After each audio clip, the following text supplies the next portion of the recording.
Hi guys! Today I'm going to be talking about scapular mobilization.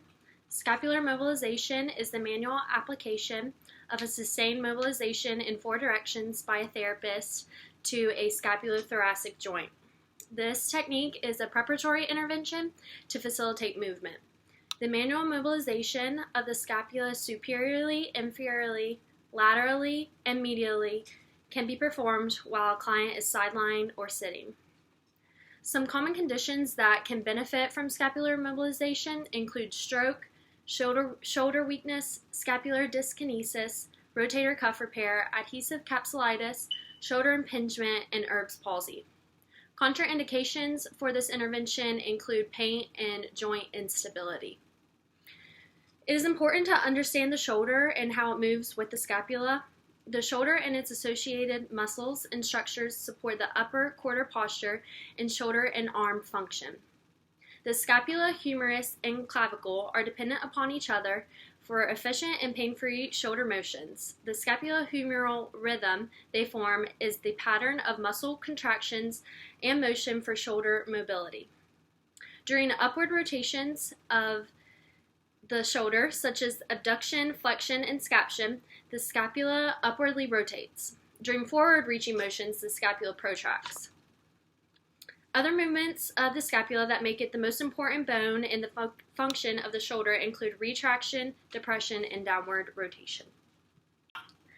Okay, so I'm going to actually be demonstrating scapular mobilization. I have my client here with me, Sky.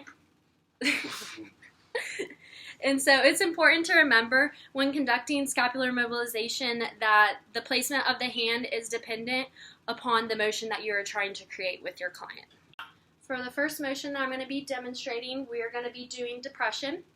So for this, you want to place your fingers on the spine of the scapula, right here for this client, and the other hand is going to be placed on the front just for stabilization. So what you're going to do is push downwards lightly and have the client slump. And then you're going to ask them to sit up straight for you.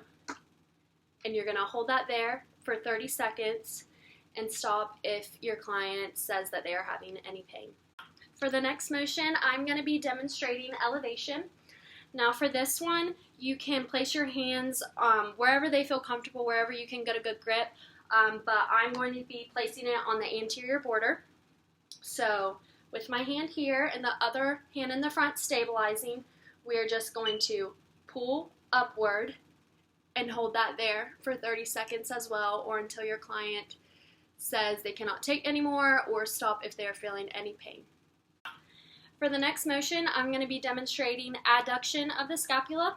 So I'm going to be placing my hand on the lateral border, and then the other hand is going to be placed on the opposite chest for stabilization.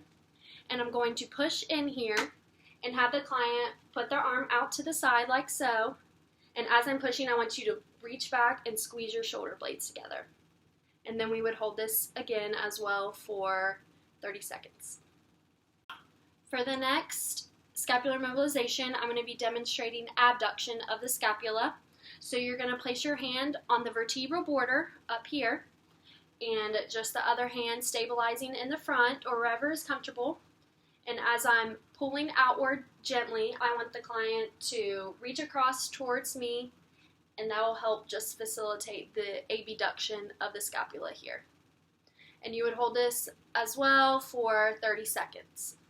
So scapular mobilization can be completed in the side lying or sitting position, as I stated earlier, and now I'm going to be demonstrating it in the side lying position.